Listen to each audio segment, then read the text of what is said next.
And is it possible for this awakening to happen amidst all aspects of life, all areas of life, all arenas of life? Because often there is this question about, or this apparent difficulty in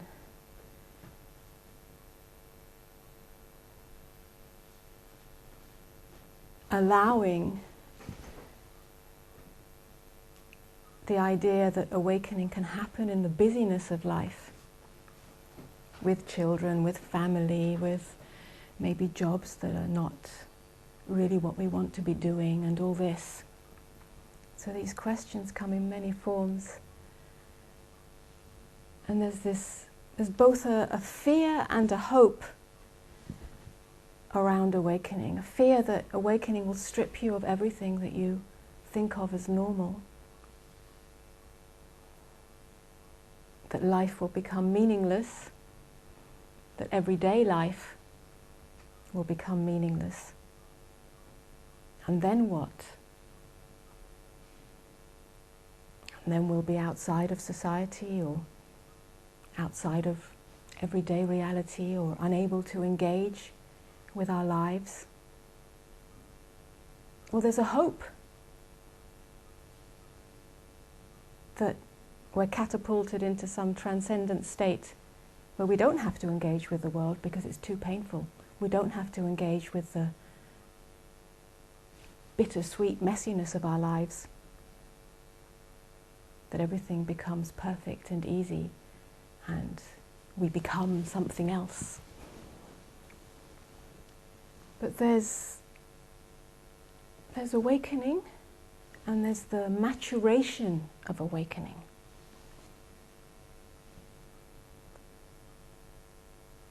Awakening is like a tiny bud.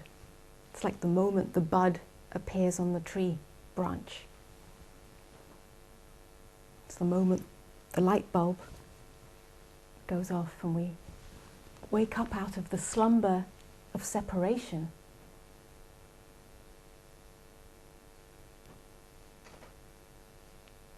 It's the moment that emptiness is recognized as the only reality, the ground of being from which all other appearances and experiences are born and die back into. And there's a great freedom in this, and there's a great, perhaps an aha moment, and sometimes it's more drawn out over a period of time. But then this bud matures into a flower. The maturation of awakening takes time.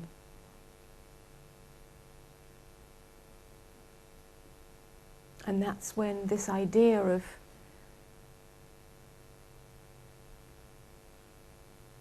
the world being meaningless or being an illusion starts to be seen for what it is, which is just an idea. Yeah, as the flower opens, as awakening matures, its true colours and its true fragrance come to be known or come to be embodied.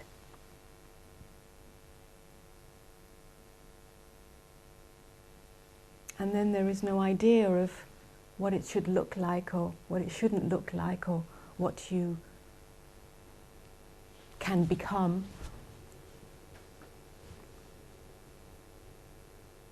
There's no idea of what you gain or what you lose.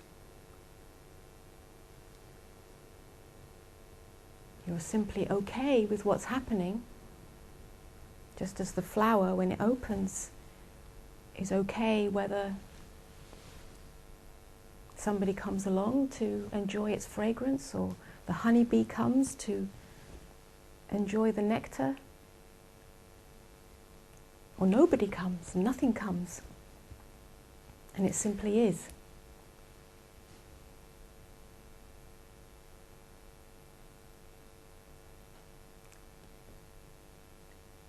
And that's when it becomes more than just a intellectual or mental realization, Yeah, the flower of maturation in a human being is when this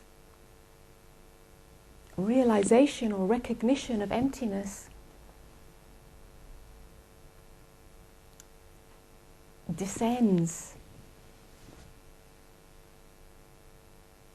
back into the world.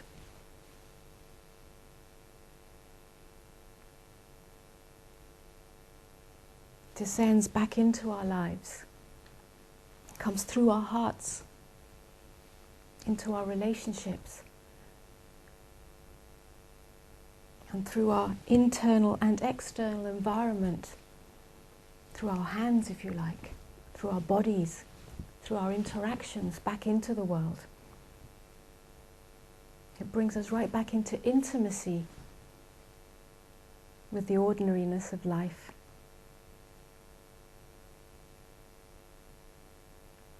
And then the life that moves through you, as you,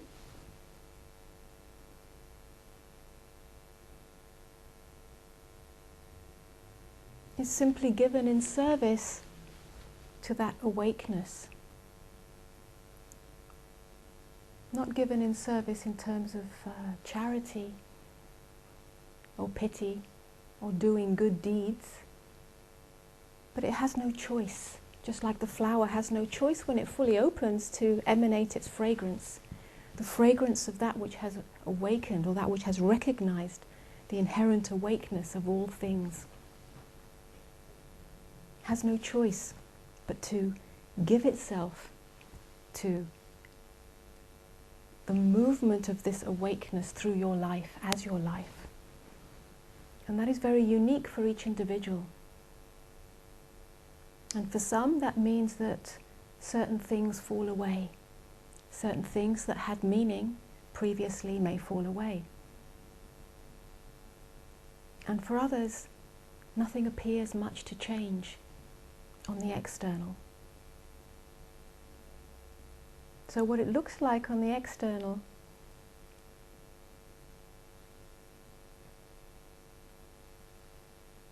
can be very, very different for each individual. But internally, there's a fundamental change.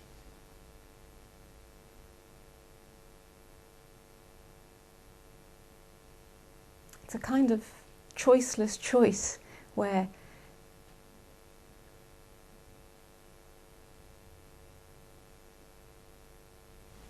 that which is awake is pulled towards, just like a magnet, is pulled towards anything that still remains unawake, anything that still remains unconscious in your life and in the world. So that any areas of life that still have a habitual pull into unconsciousness, whether they be emotional responses,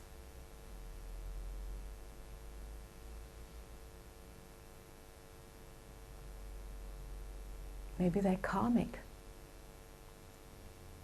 maybe they're from this lifetime or previous lifetimes, but anything that still has a stickiness to it, because it's not like everything just vanishes straight away.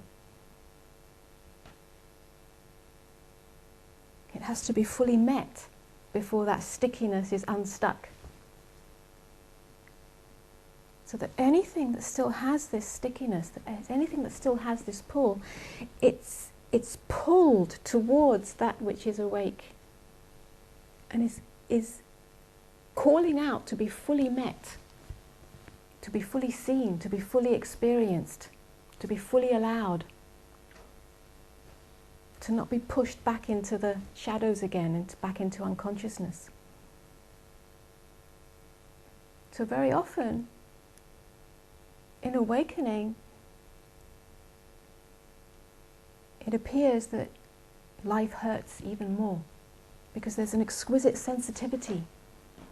There's no avoidance, there's no denial.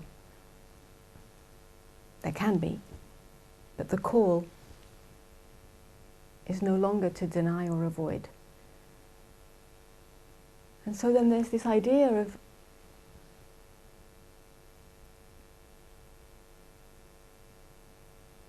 this can't be it. This cannot be awakening because there is still pain or still hurt. So it's a tricky situation to be discerning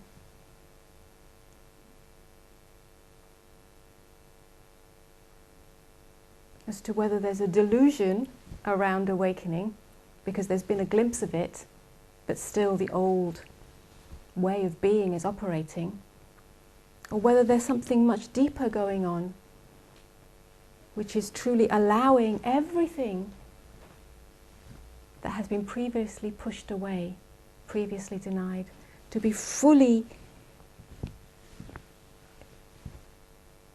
met in the directness of this experience. So this question as to what happens to my life, it kind of dissolves. Will life look different? Will life feel different? Will I be doing something else? What will I be doing is usually the question that comes up. It dissolves.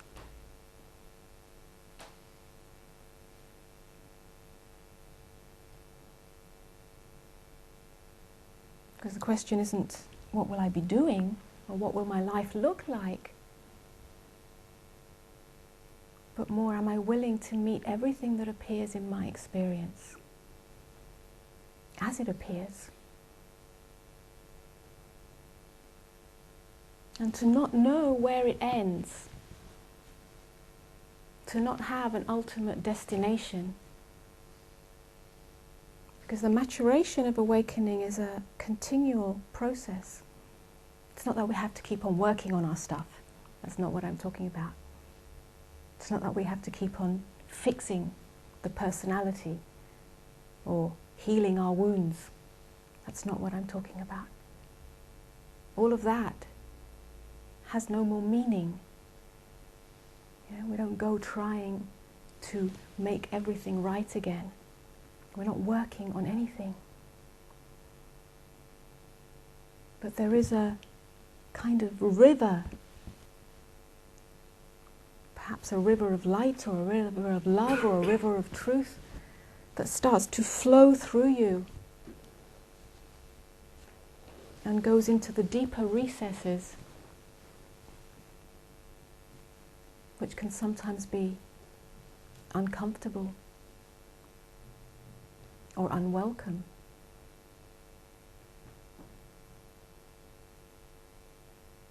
And the call is to welcome this deeper meeting place.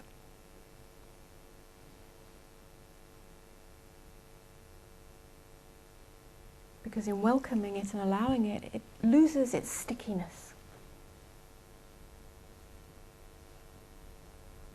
So this river starts to smash through or break through those barriers, those defenses that have previously been erected around these places of hurt or challenge or difficulty or woundedness.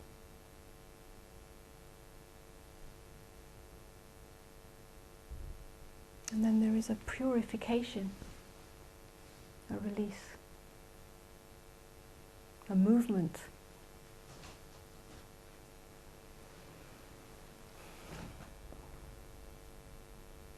But the real practice happens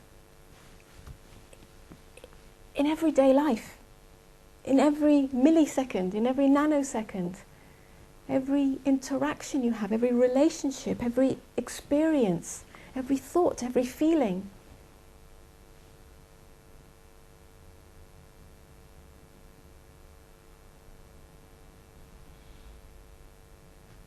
You either believe consciously or unconsciously that the thought or feeling is who you are. I have a feeling of, I'm feeling anxious, therefore I am anxious. Yeah, we derive our sense of identity from every feeling and every thought that appears in our consciousness, in the space. That's how we become a victim of our own thinking and feeling. Or the feeling appears, the thought appears, but we recognize consciously that I am not this thought, I am not this feeling. It is simply appearing, and if it appears, it means it disappears. And if it appears and stays for a while, great. It's a guest in the space of your consciousness, in the space of consciousness. Yeah? It doesn't belong to you. It's when we take ownership of these. Yeah?